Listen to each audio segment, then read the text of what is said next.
First off, welcome to Sevedge Sessions episode number fucking 10 or so. 36. At this point, we're just going to start making up. Number 3, number 4, why not? It doesn't really matter. I used to do that on TikTok, actually. What do you mean? When I had a series video, I would just make up numbers. Would you really? Yeah. Episode number 45. So it'd be like, why coding bootcamps suck, 196. That's so fucking great. I only did like 4 of them. That's actually amazing. Okay, so that's marketing, baby. Dude, I'm in a mood today. So you are in a mood. This morning I had to wake up and it was just like Would you say you're feeling anxious? Yes, and so we're going to talk about anxiety today. I think it's a beautiful means. So it's funny, I think that having a handful of people over the past several days ask like how I manage anxiety, how I think people can manage anxiety. So I got like a really cool, I guess, analogy or metaphor, like a stage process that people can fall in these buckets. Hit me with it. I think this is really helpful for that. So I think people are typically in 4 stages. Okay. And I think most people should aim just to get to stage 1. So what I consider stage 0, right, like you're at the starting line, is people who feel really unsafe and they feel stuck. Like if you feel stuck, I think you're in probably stage 0. Mm-hmm. And what I would consider that being is people who are financially really stuck, like they just can't get by, right?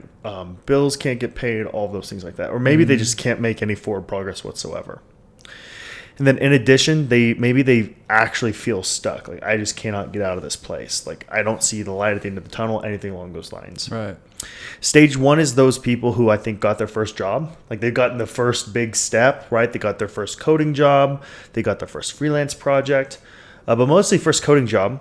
And they have freedom of time a little bit. But more importantly, they love the idea that they're finally getting challenging work. They're making enough money to really be able to start thriving some, right, around the 75K range. And they feel good, right? They love the work they're doing. They could spend more time with hobbies they love. They're happy. Now, I view stage 3 as people who are at that point, but they want to add on a little bit more. They want to be a little bit more craftsman and mastery focused. Right, so they want to get a little extra freelance work on the side, but the goal of it is, yeah, it's nice for extra cash, but I also love what I do, right. So I'm going to continue doing it on the side. Maybe you have an app idea, right? So you want to build an app on the side. And then number 4, which is, I think 3, a lot of people can fall into that bucket, right? They're doing some extra stuff. Maybe they got a hobby, maybe they have some specialties that they want to dive a little bit more into. And then 4 is, taking that side hustle and building it into a business. Now, I think for the sake of this podcast, maybe we could speak to 3 some.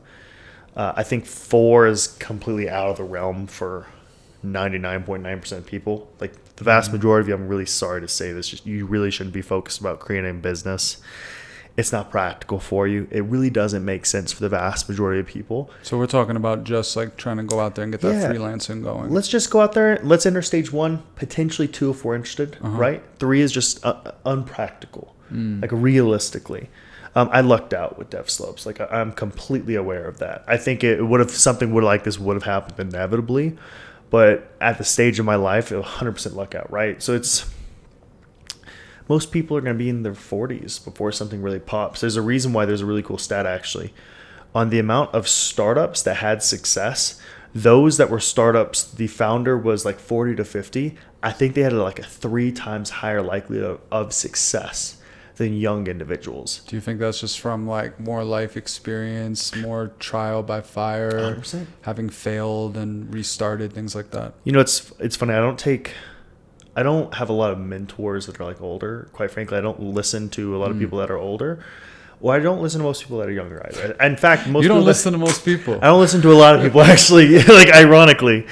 But there's one big thing. They've been through life. They're much more risk averse. So it kind of makes sense, right? Like it does make sense why they're going to have substantially more success. They're going to think it through more. They have responsibilities. Yeah. They're a little bit more thoughtful when it comes to problem solving. Yeah. Yeah, I can't judge that whatsoever. You also hear about these older people that are like in their 40s and 50s that have been doing business since forever. They're like, I lost $5 million last year, but we'll bounce back. Yeah, exactly. Like imagine when that becomes normal for you. Like, dude, even now, right? Like, so Devslopes has definitely had its rough months, and it's even weird to me. It's funny because the philosophy I've taken so much, like I think it's for life, and I'm moving towards it with employees, is, are the activities there? Are we doing everything that we can? Are we doing those things well? And do we have the right attitude? Right. A lot of the times, if you're doing that and you're following a decent plan, things will kind of go the way they need to, realistically. Gotcha. I think that, honestly, that's kind of my mentality for life. If you just kind of do the right things, do it enough, do it decently, things typically will fall in line, especially if the right attitude. You had the right attitude all along. Everybody else that I've hired had the right attitude. And it's funny, the people that don't have the right attitude but do the other things right, I can't stand them. I don't know. We've had a few of those. We've had a few of those. That's true. They did things wrong as well. I want to give a fun update, though, before we jump into everything. So I got a cool update from my trainer last night, sent over this long video of, and it's really funny, right? So he sent over what I need to eat, protein, carbs, and fats, which is pretty cool. I'm tracking stuff. Yeah, all the macros. I'm tracking it perfectly. I'm really excited to do like a before and after picture later on. Oh. Yeah, dude. So here's the funny part. So the MyFitnessPal app that I'm using to track everything. Every morning when you put your weight in, you put a picture in with it. And so I'm sitting there like doing that. I got one picture front facing. It's just like, dude, this is so embarrassing. Working those angles, dude. So that's the thing. I'm trying not to do any angles or anything like that whatsoever, and it's kind of embarrassing. Dude, actually, it's incredibly embarrassing. I'm sitting there. I'm just like, ugh. I just want to jump forward in time. Right. Like it just sucks, to be honest. You can ask Wes. Like, I didn't even go to the gym last week. So last night, me and Kayla sat down, and I was like, okay, we need to structure this like really, really well. So like, you guys pause for a moment. Yeah, that's our pause. This is the ongoing joke. So Andrew Tate has the haram part. What else does he say? What is he? He says a lot of things. He says a lot of things. Apparently, I have a habit of saying, okay, wait, pause, and then I'll step in. We've all been asked to pause for a second here at Devslopes. So last night we were talking, and I think this is kind of part of like just finding a plan and just following through with it. So I was like, okay, we need to organize the days that you actually come over so that we could dedicate the days that we're going to go work out so that we're for sure hitting it. And it's really interesting. I feel like, the days that I'm following through with stuff, actually, what's a really interesting thing I found? What?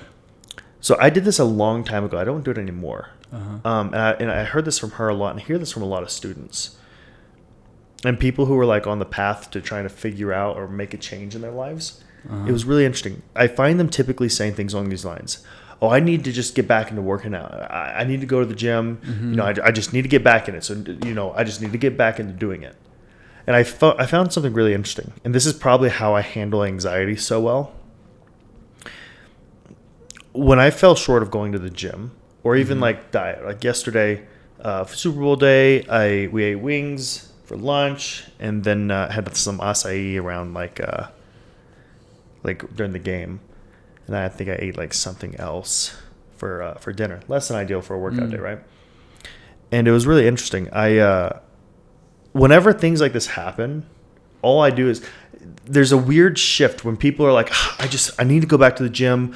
I'm bummed. I could do so much better, and they usually say it in that tone and back and forth, and it's like I view it as almost like a self-sabotaging habit. Comes a put down. Yeah. It's like, I'm not doing what I'm supposed to do. I really need to do. And then aren't you also putting like a negative connotation on the activity itself? I have to go back to the gym. That's a great point. And the way they do it, it's really fast over and over. Yeah. And I found that the moment I started doing this instead of that, I had a lot more success. And I think I felt better about myself. I'm like, okay, I'm going to the gym tomorrow. That's it. I don't need to say anything else. It just is what it is. Yeah, I'm going to the gym tomorrow. So we did the same thing for this morning. So she was talking about, I hate that, we wake up after 7:30. It's not a big deal for you, but I have to go to work and I got a 40-minute drive and I don't want to be stressed in the morning. And it'll actually start this kind of feedback loop that's really dangerous. Yeah. So I sat there. I was like, hey, so tomorrow we're going to wake up at 7. Problem solved. And she kind of looked at me for a second, but she was like, but wait, we need to. I was like, no. Nothing else. We're going to wake up at 7. Dude, that's actually really crazy because Abby, we have a hard time sleeping together at her place. My place, not so much because I have a much bigger bed, more room, more space. But she has this deadline where basically she has to get up at like 6:30 to start getting ready and everything. And I just don't sleep that way. Like, I don't wake up that early anymore. Yeah. I used to, but not anymore so much. Like 7:30, 8, around there these days. You know, especially if you're not really getting much sleep, it's hard to kind of be up at like 6 and everything. 100%. So I told her, I'm like, listen, you got a guest room right there. Why don't we do this? Do you have 2 beds in your? No, I have one. I have a California king. She claims it's a queen. That ain't no That queen. shit ain't no queen. That shit ain't no queen. So, or maybe it's like a queen. Oh, that you'll just go sleep in the guest room. Yeah. So Gotcha. that was like the kind of the solution. It's like, well, you know what? I can create this kind of negative thing around this. Of like every time I'm here, sleeping over when she has work in the morning, she gets no sleep, and then we're both kind of whatever. Or I could just do that. Because you're obviously this big guy that just takes up the entire bed, right? I mean, I'm not short. I think people watching this need to understand. It's so funny that I got like a fucking 6'1" wingspan. Isn't that like the weirdest thing, right? Like the ability.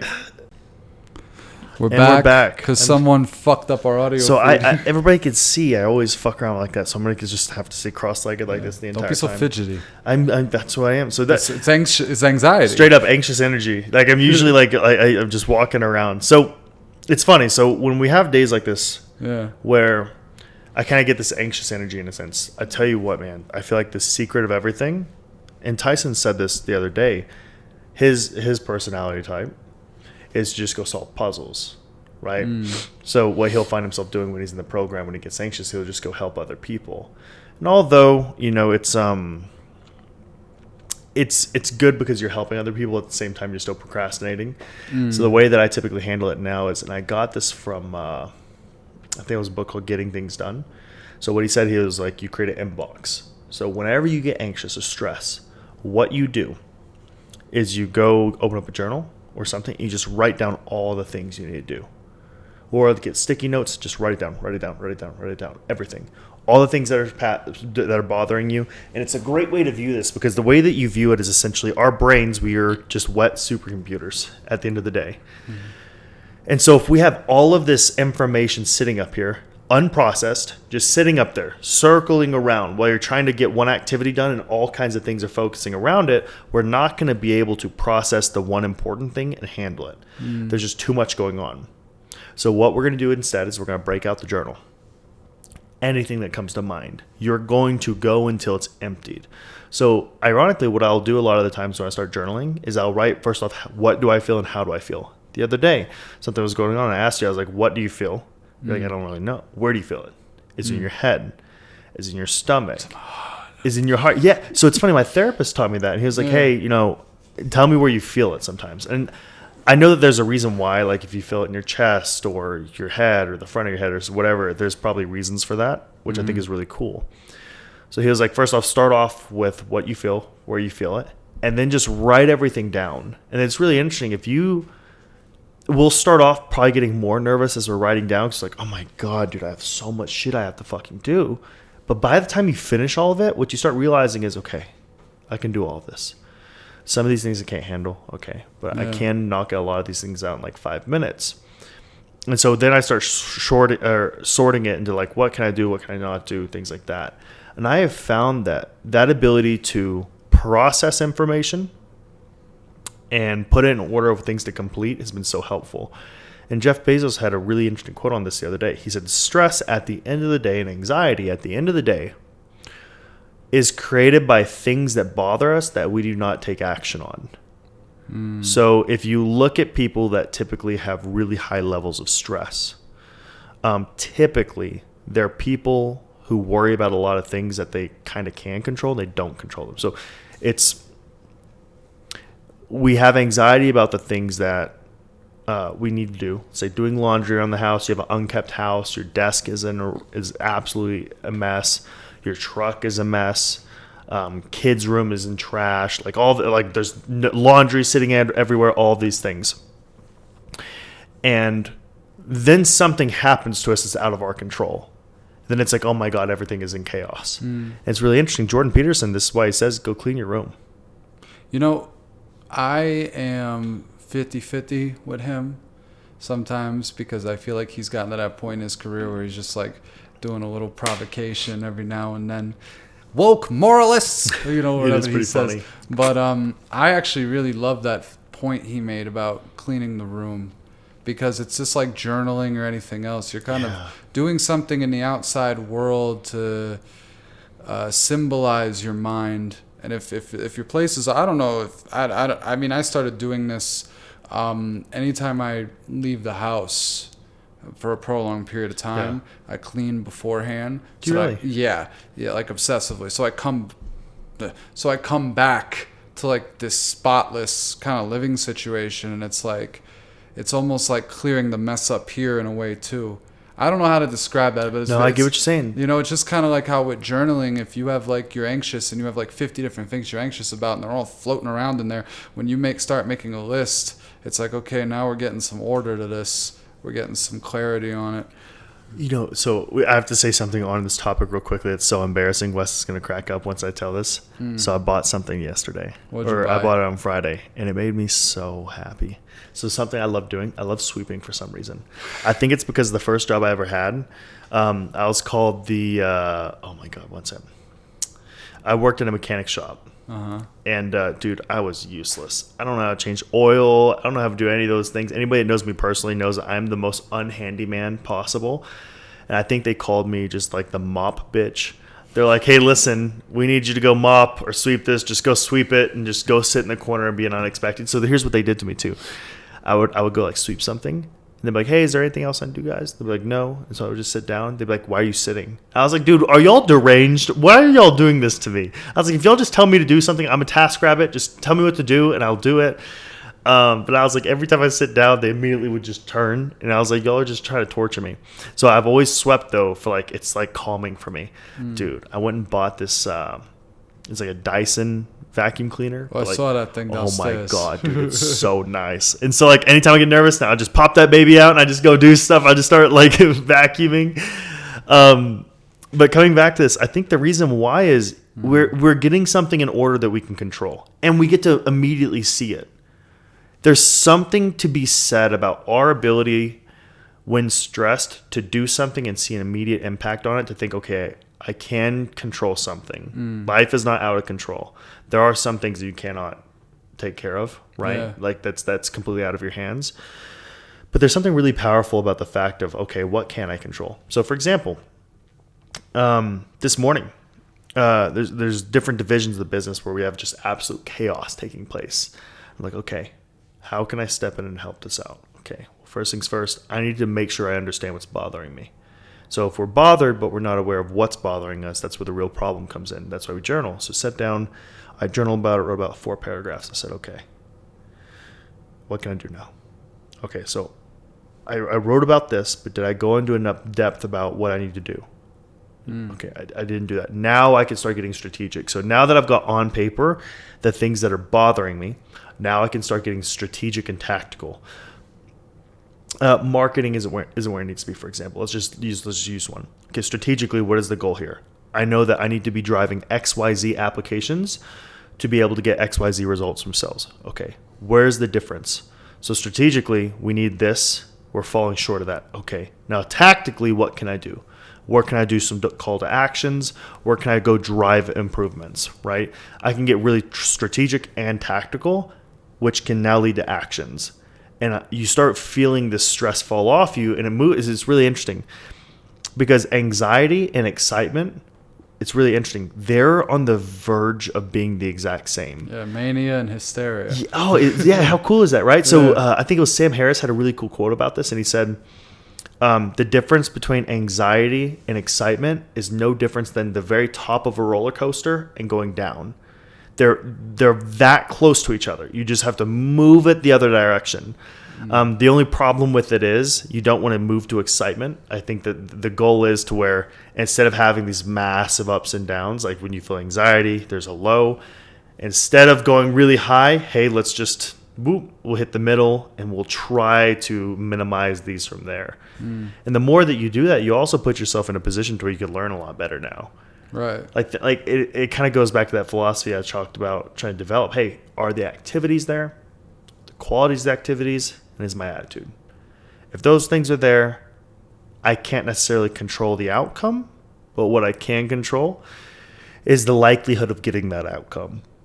Yeah, you get enough of those damn variables, you're bound to have something happen. It's interesting because we can't, like, if we're writing code, we can't guarantee the output, right? Like, we can't guarantee the code is going to work on the first try. Yeah. What we can try to do is everything we can in terms of, hey, did I simplify this enough? Did I double check everything? Did I debug this? Like, what am I doing here to actually control it? And what you're talking about in the sense of essentially breaking down all these thoughts into tangible plans and everything, this is something that turns into a really valuable skill for the professional world as well. Because if you're tasked with, I don't know, say a massive project that has all these different branching parts and everything, and you don't know how to do any of it, and you're just kind of like, you know, letting yourself get wrapped up in this whirlwind of like, oh man, I have to do this, and I have to do this, I have to talk to this person and find out, you know, how my project corresponds to theirs. I got to get information from this person. Once all this stuff is planned out and kind of checked off, it's a lot easier, you know? Yeah, it's just like with you this morning, right? So everything was coming up with the advertising, and you're like, dude, this doesn't make sense. Like, is there a reason they're doing X, Y, Z? And it's almost like, initially, it's like there's jargon in there and stuff like to where it's like, dude, I feel like we have a solution to this. Why are you not implementing on it? And it's almost like we get angry. We're like, dude, why the fuck? I'm very angry. I'm doing my job. You're not doing yours. What's happening here? And it's like, okay, maybe I don't understand the situation. Like, you need to be trained on the situation. You haven't been trained on like the formal aspects of advertising. So it makes sense that you'd be frustrated, right? And so it's really, I feel like that's what this is all about, man. Like, finding ways for us to just digest things down into very simple actions. And even in terms of like what can and can't you control, a lot of the times we just can't control a lot. So there's really no need for us to go out there and try to solve that. There's somebody we wanted to hire a couple weeks ago. It didn't work out. One of the things that kind of bothered me was they wanted to kind of minimize their risk. What do you mean?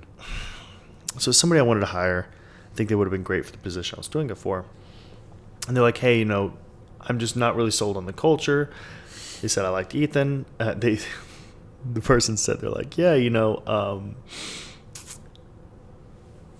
they didn't say, they called Peter a different name. They called Peter a completely different name. Jackson. It was something with P, but it was a completely different name. And I was like, you could have done anything but that. But I take it as like a bold insult, because like usually when I bring people in, I pay them extremely well, take care of them, and they try to minimize their risks. And I was like, I'm not interested in that. Like, everybody that's here after like a handful of interviews is like, really, they understand what we're trying to do. They're really all in. But that person also has been having some problems with their dating life. You know, I know them personally in some capacity, so we can add that in. And this person was just like, I'm just upset. You know, I can't find anybody. There's no good guys out there. They're all XYZ, XYZ, XYZ. And I was like, man, girl, you're basing this off of a handful of really bad interactions. Like, the only thing you can do is accept that this is going to be a long process and understand that, like, for example, and this is one of the things I respect about our students. If you're looking for a good guy, right, who makes, let's say, above $75,000 a year, and that's before you add height into it, right? And you're open to all races, right? And you're looking for a guy that makes $75K plus, dude. That's gonna be like 5%, 10% of the population. And then if you want him to be 6'1", yeah, that's Dunskies, cut right? that Like, number in half. Let's say you just want him to be over 5'8", right? I think or 5'9". I think the average height as Americans is like 5'9". Like, it's just a very low percentage. And I was like, right, like, the reality is, all you can do is say, hey, listen, you know, this is going to take time. I'm going to, you know, use dating apps. I'll use XYZ and just try to find that person. And, you know, on top of that, let's say you find somebody 5'10", makes $80,000. The likelihood of you liking that person is a completely different characteristic, right? You have to be attracted to them. You have to have, and then even if they're attractive, are they right for you? What if you're a Christian? What if you're a Muslim? What if you're an XYZ? There's a million other subsets at play in. You have to be willing to, like, do you want traditional family values? There's a million things there, right? So I think that this principle applies to life. The only thing you can control is not who you're going to find, right? It's about when you're going to find the person you want. And the only variable there is, you know, are you going to put the time in? Yeah. Are you going to try to create a system that would allow you to be able to produce this on a consistent basis without draining you emotionally? It takes patience and time. All of these things. Because you're playing an odds game at that point. I thought about this the other day. The odds that you meet someone that you immediately find physically attractive, okay, a certain number for that. The odds that you two are able to have a conversation that appeals to you both. You don't get bored where you're talking to each other. Those odds then cut in half. The odds that your values line up and everything and your future plan and everything, those numbers get shorter. So it's like you're looking for something that's very rare. Absolutely. You know, and you only find rare things by, you know, I mean, I'm trying to figure out how to describe this. Like kind of what you said, the more effort that you put in, the more repeated times, you know, it's almost like finding like a really good apartment. Absolutely. You know what I mean? That doesn't happen usually from just looking at one place on Zillow or whatever. You got to look at this 50 is proven sometimes. So this is proven. So there's a study that came out on how do you know when you found the right house or the right apartment. And I could say I know for a fact this is what it is. So they said that what you have to do is you go view, I think it was for buying homes. You go view 8 homes that you like, that you thought were really pretty. After you've seen 8 homes, that's the optimal number to where you now know what you want. Yeah. Right? Same thing for renting, right? Dude, whenever I was looking to rent an apartment, it took me forever to find a place, right? And then I was like, okay, I've seen 8. I just have to pick with the one I like the most. Like, there's no point in continuing to search onwards, right? Because like, you're not going to find the perfect XYZ, like realistically. No, and that's nothing's ever perfect. And that's the interesting part, right? You might find perfect for now, right? So this, the townhome that I'm in right now, it's perfect for a year ago or last July when I was here. But I've already outgrown it, to be honest. Like, but we've had great times. Yeah, we've had great times. Tons of people come in here, though. There's not enough. My kids need more room. If I want to get a dog, I just need much more room. Mm-hmm. Like, my parents come here. It's just not enough room for everybody. Like, so you just outgrow stuff, right? So what you want one moment may completely change the next. And it's interesting. I think that this is the perfect way also to handle anxiety. And it's really neat because this is also the process that you use to move forward. Like, I think that above everything else, this is a system that's built for growth. It's also built for managing stress and anxiety. You're able to do all of it. It's decentralized almost. This one process that helps you grow is the exact same process that helps you manage the stress and anxiety.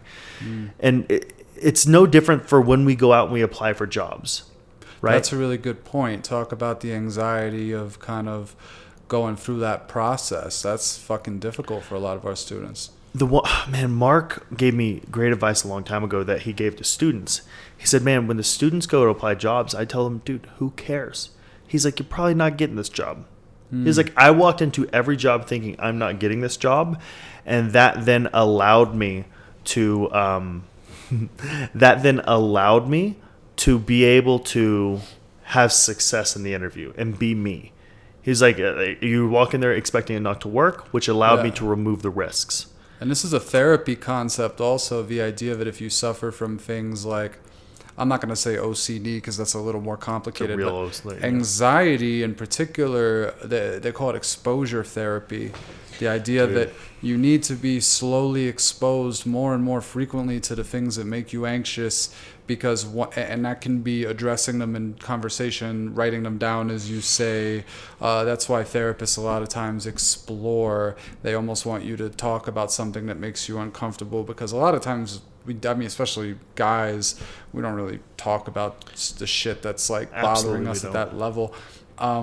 So it's really funny. When I first went out for my first full-time job interviews, bombed quite a few of them. I'll tell you one story in particular in a little bit, but I remember the feeling of dread and catastrophe afterwards when I knew I'd fucked up. And it wasn't like an if and, but there wasn't any room for interpretation. It's like, no, you fucked this up royally. And it almost felt like the world was going to open up and swallow me and whatever. And then I fast forward to many years later when I got to a point where it was like, because I just been on so many that I it's almost like with dating too. You get to a point where you meet a girl and you see instantaneously she's not right for you. You're so stuck trying to convince people that you're the right fit for them, but then you start realizing after you do this stuff more, you get more comfortable, your anxiety kind of lessens, that like there's certain places that aren't a good fit for you.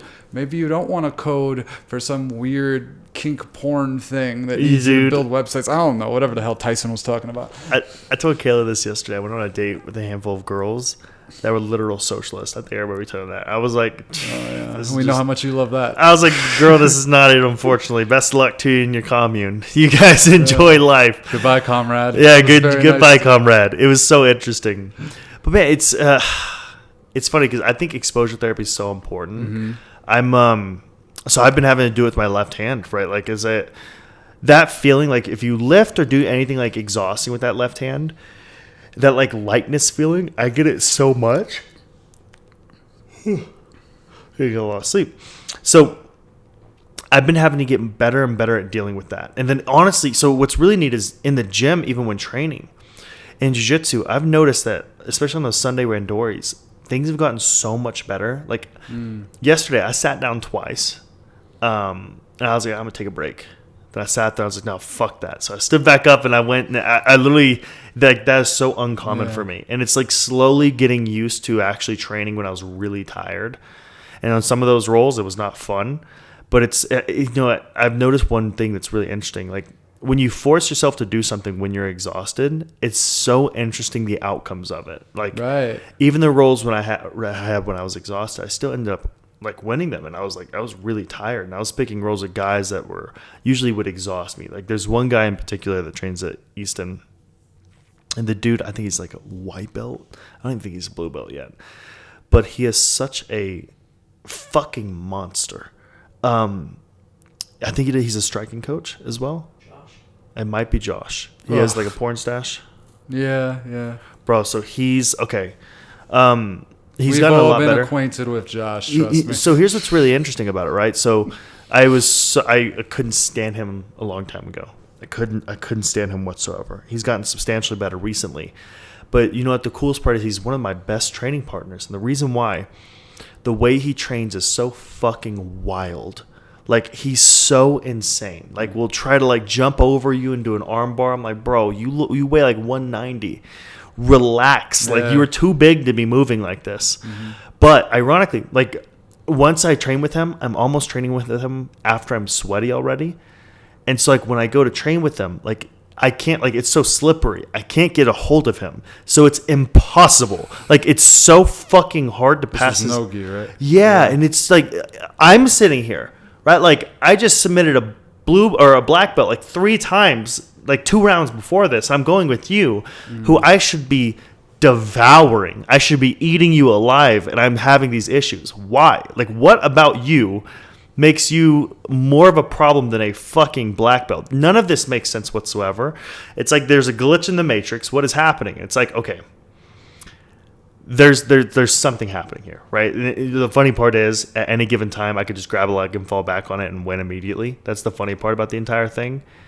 But it's interesting. Like in someone like him, it's like it exposes weaknesses, and the weaknesses are, when I go at somebody that is extremely strong and extremely aggressive and we're both slippery, I have a unique problem. Like, I can't get a hold of him. So what do I do in this specific circumstance? And the only solution is most people, they're like, dude, fuck this. I'm not going to go with him. He might pass my guard. He might make me look bad. And I'm like, nope. I'm going to expose myself to it now. Sometimes you need that war of attrition. Yeah. Well, so here's the funny part, right? The way that I view it is this. I'm here and he's here. And one of the funny parts is people don't like rolling with each other when there's like a weird competitiveness, because they feel like they're going to bridge the gap and understand them better. So a great example is me with Rob. It's interesting because I'm bridging the gap with Rob right now. So Rob is an amazing competitor at jiu-jitsu. I'm bridging the gap, but what's really interesting is he's going to jump so much far forward because I'm bridging the gap. So I'll have the gap, like it'll start getting shortened, but he's going to start understanding really quickly where these areas are that I'm starting to win some. And then he's going to go into a period of trials and practice figuring out what's happening here. and then his principles will change maybe in some capacity. He's going to learn how to adjust to it. And the moment he learns how to adjust to it, boom, there will be a new gap that I will have to cross. It's inevitable. There's a skill gap there. And then eventually age will make a difference. Then the gap will be officially covered, right? And then it'll eventually happen with me. And this is funny. This is why as we learn topics, right, whether it's coding or jiu-jitsu or chess, the importance of breaking something down into a really easy way to handle it, it's the key to success. Yeah. So it's funny. Everything we just covered within that little story is essentially just one principle when it comes to managing this anxiety, managing this stress, managing this feeling of I'm stuck, right? We get in that feeling of I'm stuck. And when we get in that feeling of stuck, there's one core principle we could really follow through that's universal in any area of life. And that principle is when you feel stuck, the only thing you can control is what you do and the quality of what you do and your attitude. That's a general principle, right? So we can then take our knowledge of what can we do to solve this problem, or what can we do, what actions can I implement, right? We can take a baseline of knowledge and we work on that, right? So maybe in this circumstance, there's nothing we could do. So the action I'm going to do is I'm going to go play chess for about 15, 30 minutes, give my brain a chance to relax and then readdress the problem, right? Like we know that we've tried solving this in XYZ ways. Okay, it's probably time to step away, come back to it at a different angle. I shower when I need to do that. Guys, you've been at the house. I shower like 5 times a day. Yeah. Like scalding hot water. I do.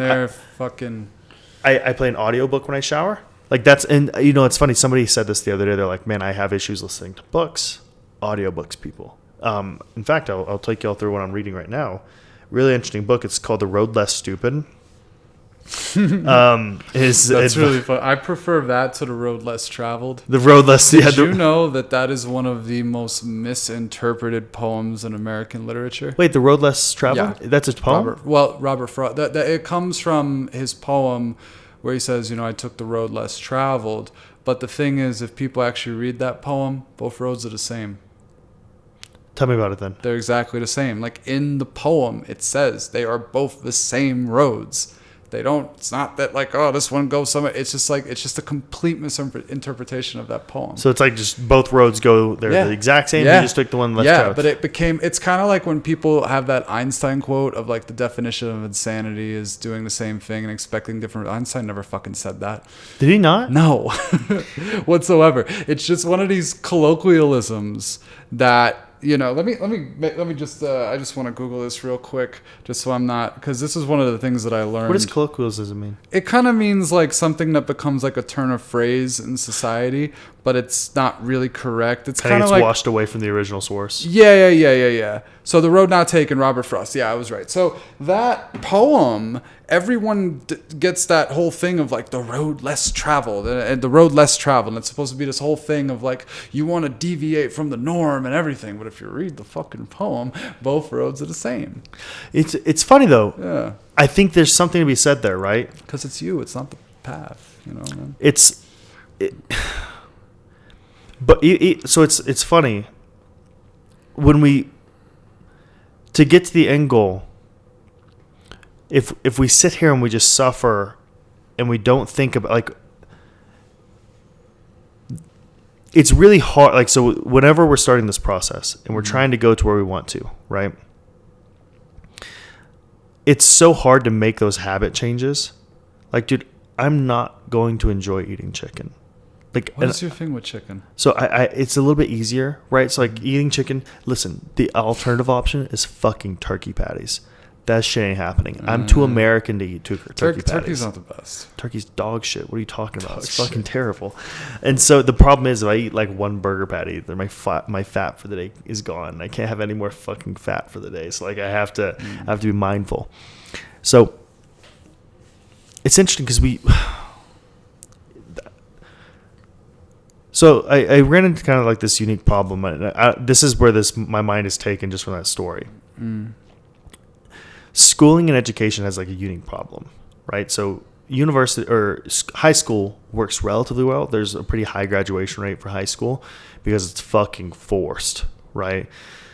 Unless you're going to where you went to school and you're like, I don't give a fuck if they leave class. No, Like, dude, I went to public high school in New York City. yeah, no one's going to care. Those were my decisions. Where I went, like, everybody's graduating. They're going to drag you. Yeah, There's yeah. no option. Like, you will graduate. I definitely benefited from a large population. Yeah. And so, okay, so it makes sense with a super high graduation rate. Yeah. Because it was literally forced. Like, so the society around it was forced. We then go to universities, and it's this complete shift because for the first time, it's really not forced. The only thing forcing you to go technically is the roots that you have. If you came from good roots and your family is like, no, motherfucker, you're going to school and you're going to get a degree, right? You probably a higher likelihood, but graduation rates in college are still like 20%, 40%. Like they're incredibly low. So you have all these students who go to college, they leave, and they have debt. And this is not going to be the conversation y'all expect. And so they're sitting there. The problem is it's no longer forced, right? Vocational schools, Devslopes, we have the exact same problem. So it's so funny, these boot camps, right? They use the advertising point of we have an 80% success rate, 90% success rate, right? Or we place XYZ out of students. The reality is they're just really good with data. Right? Like universities could technically say the same thing. It's like if you do a subset of enough data, out of all of the students that graduated with B+ scores or A+ scores, two out of the three of them, or we could say 9 out of 10 of them got jobs, right? So there's a 90% success rate. But when you look at the whole control Raw group, data. it's like, oh yeah, it was a 5% success rate, right? And then even at that, do they get jobs in relevant fields? There's a lot of stuff to be said. So the point I get at there is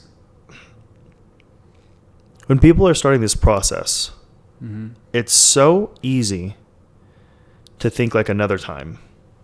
Well, like, I'm going to get started today, but there's some stuff I'm only going to have 15 minutes. I will just wait until tomorrow, right? And it's really unique. When people will join programs, a lot of the times they will just assume the result because the school will help force them to be held accountable. And it just doesn't work, right? And they think that they're taking the road less traveled, but the reality is they end up taking the exact same route as everybody else. Like they'll make a commitment, but they never fall through with the actions. And as everybody already says that, like everybody talks about the importance of taking action and, you got to work hard. We're falling into what we talked about earlier. Oh man, I just need to go back to the gym. I just need to go back and do X, Y, Z. You hear I need to go back to school a lot. Yeah, I need to go back to school. I need to log back into the program. I need to go reach out. I need to join a call. And like you typically find them doing this kind of stuff. Like, man, I need to figure things out again. And the moment you see like the hand go on the face and the eyes go and the head going back and forth and the tone doing that, it's like, this is not going to happen. It's a dread of time. Yeah. And it's like, man, I've spent so much time looking at data, trying to find ways like, man, is there a secret to just forcing people? Like, do you create heavy financial incentives? Do you make it painful? And it seems like realistically, there's no solution to it. That's what I've wanted this entire podcast to be. But even at that, someone has to turn it on. Right. And that it seems like the line between the haves and the have-nots is the line between those that turn something on and just simply take action on it. And what's interesting is it doesn't need to be really good. You just need to take action in some capacity. Yeah. And if you do that over time and you improve the quality of the actions that you take, for some people it could take place in 4 to 5 months, depending on aptitude and, grit. But for most people, 16 to 24 months. It's funny, if you just think about, man, imagine if you just did this 2 years ago. Life would be completely different. And it's funny because this is where my brain goes so often of trying to figure out ways, because like my entire thought process is how can I create an offer that will beat everybody in the market? Right. As long as I'm alive, the form of education I create, if it's not better today, it will be tomorrow or in 6 months or 24 months. I will always win in terms of having the best offering, right? Especially for the dollar amount. I will always win, right? So there's a guy that's been trying to interview a bunch of our students. His name is Don the Developer, right? So his sole focus, I find this so fucking funny. His sole focus is to interview a bunch of developers, right? He wants to find ways to find holes in the programs, right? So for example, the holes in Devslopes program is we can't force people to be here, right? I do not preach about our success rate or student placement rate because it's something that it ethically can't be spoken to. It really is dependent on the student. No program, like boot camps have one advantage. They can force people to be in that program, right? They could. There's the benefit is if you have people who don't have responsibilities, their likelihood of showing up to an in-person boot camp and having success is substantially But that's higher. also something. It's like, not everyone could just up and drop everything. And that's what my point actually is. I was like, hey, I'd rather take that same person, prolong the period by about an extra 2 months, charge them $10,000 less, and then get them the exact same success plus more. Like no program's going to beat my form of freelance mentorship, communication mentorship, and then Peter's form of software engineering mentorship. There's just no program available that's going to beat it. It might be better now, right? But Devslopes now versus 6 months ago, dude, it's unimaginably different. It's substantially better. And that's the mentality that I've taken on. Like it's like I will be in continuous reiterations. But it's funny, it's because I've developed what I call the survivor mentality. I'm just going to focus on, what I can do, the quality of what I can do, and my attitude. And it's really neat. The more we take on that mentality, the higher likelihood of us being able to just have a peaceful life. Peaceful, not happy. I would say I don't really have a happy life. My life is not happy whatsoever. I am facing insane amounts of stress 24/7. Like actually, part of the process of this is also like looking at your weaknesses. So Kayla got a little upset with me the other day. When I told her, I was like, yeah, I think I'm a bad dad. She was like, Nathan, that's not true. And I said, well, a good example of this, right? So I might call Ethan a lot, especially in the later part of the day, and he's always playing with his son. And I was like, yeah, I don't play with the girls all the time. It's hard for me to do. Just be upfront. Like it's just not easy for me. And she was like, you're also forgetting about the fact where like your kids are substantially better at communicating. They are very pleasurable to be around for the most part, right? Like they're not bad kids. And I was like, yeah, I get that. But, I'm not the dad that takes them to the park every fucking day, right? Like my life revolves around them. It's not that. And it's interesting. Like by having those little itches that always pop up because I'm in this continual state of reiteration, the beautiful part about it is even though I know everything that's wrong, I have an idea of where I need to go and the actions I can do to work on it. And it's like this process of you're choosing the road that's a little bit more complicated. There's a little bit more pain, but we're a little bit more self-aware of what we can actually do to implement on it. And as long as you're doing something to take action on it, just a small thing, ironically, I feel like it's so much more fulfilling. Even though it's more anxious, it's more stressful, but it's a productive anxiety. Yeah. It's a productive stress versus an unproductive stress of just being scared about everything and just being in a state of constant turmoil. Like a lot of people find themselves crying really easily. It's like if you're one of the people that is very emotional very easily, I think there's a chance there's a lot happening in your life that you haven't been able to process and deal with. And most of the time it's stuff that you could probably break down in actionable steps to take care of. Right. Well, also, like, you talked about fear. People are afraid of what they're not used to. People are afraid of new things. So when you're like, say, for example, the perspective that our students are taking, I'm actually going to, without mentioning names, I work at the Amazon warehouse. I can't picture myself making six figures or whatever salary, just being in that situation. So the idea of even trying, I don't know how to do that. I've never been in this situation. I've never, it just piles up. And I think the most important piece of advice that I ever got, because I mean, still a terribly anxious person, used to be an insufferably anxious person. It's so odd because I just don't see that. I could definitely see and the way it can come out when you communicate sometimes. but it's funny. I still don't see it seems like you handle it really well. Well, for me, it was a different, it just like the way it meant, I didn't know what that meant. you know, For for real. years. Yep. I just thought I am this way. I didn't even think about it in just a feel these constructive way of like, I'm very, you know, like that when people do certain things, I get to a certain way. When I'm about to do something I'm not used to, I feel like they're like, I didn't have a vocabulary for this. So maybe that's why. But I feel like in this age now where we're all kind of aware of it, it's like the best advice that I ever got was someone telling me the hardest time that you do something is the first. And then each subsequent time, I mean, and it's literally with anything. Like from when you're a kid struggling to read, and then all of a sudden your skills get better and better, and you're reading books fluently, like to even speaking. I mean, you didn't speak full fucking sentences when you started talking. You know, it's like everything is progress and building upon itself, but some things seem so daunting because they're so unknown to us. Like going from a waiter to being like, man, I'm gonna stop people on the street and ask to take their picture. It was like, whoa. I would have been horrified of stopping people and asking. And I fucking was. I cannot tell you how, like, the way I dealt with it too this was so crazy. I talked about this a little bit on my own personal page years ago. I would wake up early in the morning because my roommate, second he got up, I knew he was going to bother me, so I had to leave the apartment early. So I get up at like 9, which for New York standards pretty early. Throw my coat on, throw the camera, everything. Start at Union Square in Manhattan.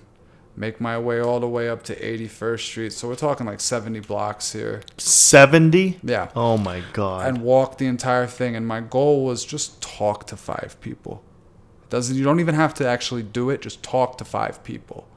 And there were days when I went home without doing it. I don't blame you. Because it was fucked. But I'm like, okay, well, we're going to try again the next day. Today was a wash.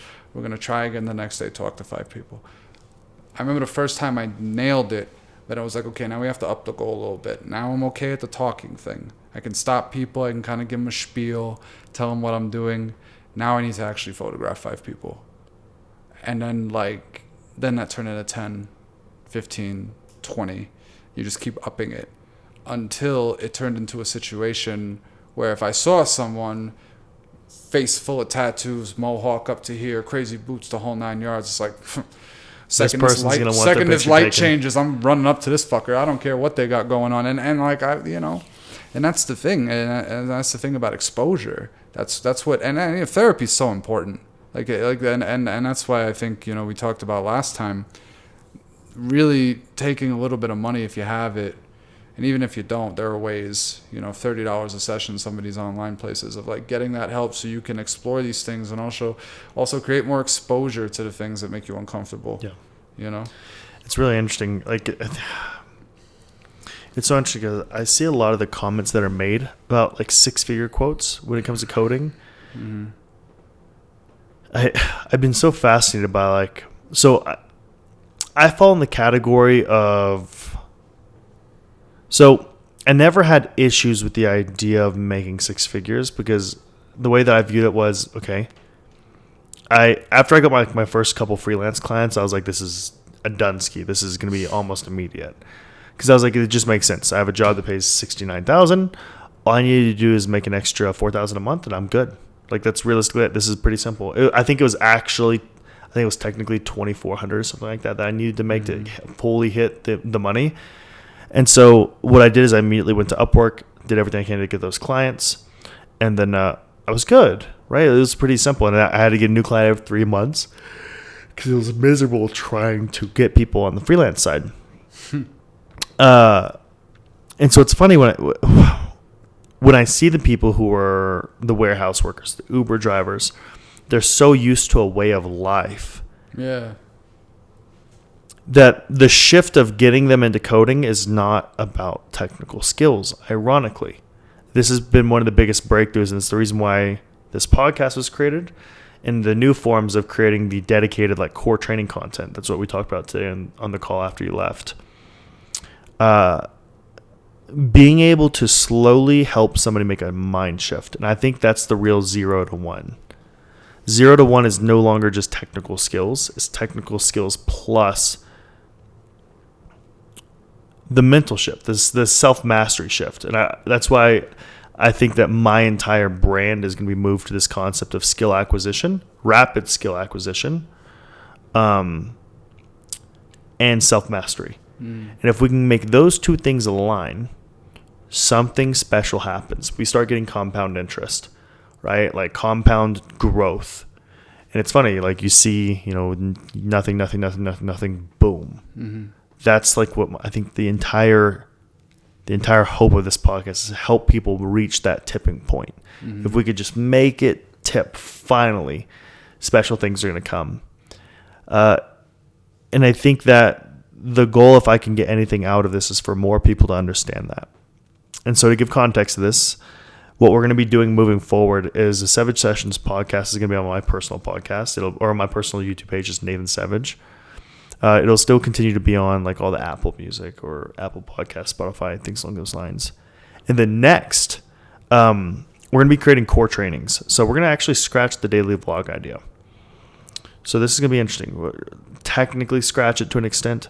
So instead of having a podcast based on like what my daily life looks like, what I'm going to do is have like a dedicated training every day. So what we'll probably do today is create a dedicated like tactical guide on how to handle stress. So we have this long form one that's really fun to listen to be honest, for a lot of people. It sits between 30 minutes to an hour and a half, depending on what we're talking about that day. And quite frankly, this is a great way for me to explore what's happening in my mind. And then we have the tactical guide that'll be like a 3 to 5 minute long video. So it'll go through my story, a story that's really practical to that. Then, hey guys, follow these steps. This is how we're going to handle it. And the goal is for us to create more of a clear line of like, hey, what are the principles for having success when learning new skills? How do we take knowledge, turn it into tactics that we can then practice? And then how do we take the work that we're doing and referencing it back to the principles? Do they follow the principles? And we then can create this flywheel of reiteration and growth on a consistent basis. And that's the goal of all of this, to reach people to the point to where they have the ability to help themselves grow, right? We are no longer their coach in a sense, or their mentor, but rather just a resource. And they're their own coach because they've built this mental framework and mental model through the trainings that we have to where they can now grow on themselves. And we just act as a resource to maybe put a little bit of information in that they can then use to grow a little bit bigger, a little bit bigger, a little bit bigger. And so it's funny, as much as I want to preach talking 6-figure careers and really tactical stuff, and it's taken a lot for me to not go the business route with this. Dude, if I went, the amount of podcasts I know I could go on right now and give probably the best business advice on a wide variety of things. Like the amount of people I see that have started business podcasts and they have no employees. My favorite trend these days is haven't done nothing, don't even have a social media following, haven't made a lot of money, but I got a life coaching program to sell you. And boy, let me tell you, I there's this one person on my Instagram I'm thinking of in particular, and every time I see it, I'm like, I don't want to be a dick. Don't say the name. I'm not going to say the name. I don't want to be a dick, but I'm going to be a dick. When I'm in an Uber and the guy's telling me that he can show me how to make me rich by investing in crypto. Oh, that's the best thing in the world. And he's driving Uber. A little self-awareness. You mentioned something very, very, very important. The idea of like being your own coach. Yeah. And that's something that I feel like, again, with the exposure to the things that you're uncomfortable with, you need to force yourself into these situations. I mean, there's no other way to put it. I had to force myself to walk up to other people. I had to force myself to stop someone in the street and be like, I know you're walking over there, but I need to tell you why you need to listen to me right now and why you need to let me take your picture because it'll be a good picture and all this other bullshit. There are people that go to the gym and they hire personal trainers or whatever, but not everyone has the resources to do that. 100%. There are people that go to the gym that have no personal trainers whatsoever that do incredibly well and are very course. successful because they're their own They're coaches. consistent. They're consistent, and they have that kind of voice inside them that tells them this is good for you. You need to do this. Not one of these, I need to go to this gym. I'm going to the gym. You know, make things like, and that's why it's important to make things part of your routine as well. Like I know we talk to all the new students and tell them, listen, an hour to 2 hours a day when you start off. Sometimes I've heard 3 even. That might be a little extreme for some people when they're just getting into it. But at least 1 to 2 hours of just dig yourself in the shit and don't come out until you've allotted your time. If you need to then after that 2 hours stare at a video game for 3 because you have no idea what the fuck's going on with your code, but as long as you come back to it again tomorrow for another 1 to 2 hours and dedicate yourself, it's like these really healthy routines are what makes that difference, and finding that inner voice to motivate you coming from within you, because it's not always going to be there from other people. Yep. You know? It seems like, if this could be any tactical advice, it takes about 250 hours of actual experience, max, to be at a point where you can earn income from a skill. 250 hours. If you do something for 250 hours, you are then ready to start generating income from it. Yeah. I'm adding, like, that's a lot, actually. You can probably do it in much less. I think there's a chance. There's about 120 hours within coding. You'll be about ready to start earning skills from it. If you put about 250 hours into your coding work, most likely you are ready now to go get coding experience or to go get coding jobs. You'll probably know a little bit of JavaScript at that point, but you'll definitely know HTML and CSS. So in that includes the hours of kind of like wasting time, right? 2 hours a day. This is what's really interesting. If you put in 2 hours a day, 5 days a week, for 4 months, your life will change forever. Like, you do it for 8 months, 10 months, 12 months, there's no way you're not doing it. Almost every student we have, like Tyson is a good example, almost every student we have took a 2 or 3 month hiatus at some point. If they would just follow through for 8 to 16 months, I can assure you, life changes forever. Yeah, consistency beats any level of difficulty. And it creates anything you want. It creates compound growth. And you know what's funny? Do you want to know the reason why it creates compound growth? So if you spend 6 months really killing it, and then you take 2 months off, that 6 months is almost gone when you're at the beginning portion of acquiring a skill. A great way to think about this is when we go to jiu-jitsu, think about all the people who are like, yeah, I've been training for like 2 years, but I've trained for like 3 months on, month off, 3 months on, a month off. Yeah. That person's terrible. Yeah. It's like the amount of people I've trained with who have said they've been training for 6 years and they're a blue belt. It's like, dude, you're really bad. Like you're worse than someone who's been training nonstop for like 8 months, and it's not even close. You have 6 years versus the guy who's been doing it for 8 months, right? Same thing with chess. When you take consistent focus, that isn't great, but it's consistent. The benefit of it is everything compounds. So for the first, I would even say this for coding, for month 0 to 8, I think probably around month 6 and 8 is when you see a spike in skills, most likely. Like the shit starts really connecting for you. That's if you're consistent. 5 days a week, you're not going to stop. You've made the commitment to yourself. And if you do that, it's a wild, you're going to get a job. There's people who are getting jobs mid JavaScript and React because things started clicking for them. They understand how coding works at a fundamental level. They understand that, hey, I'm just getting a computer to do something.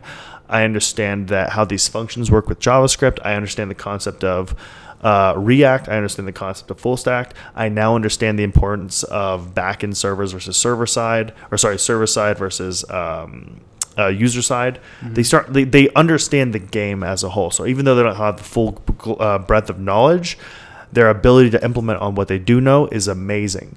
So when you do that for 8 months, the reason why it starts compounding is because there wasn't a point where you lost everything. So if you spend 6 months and then turn around and take a 2-month break, everything that you learned up into that point, you have to take such a massive step back. You cannot pick up where you were.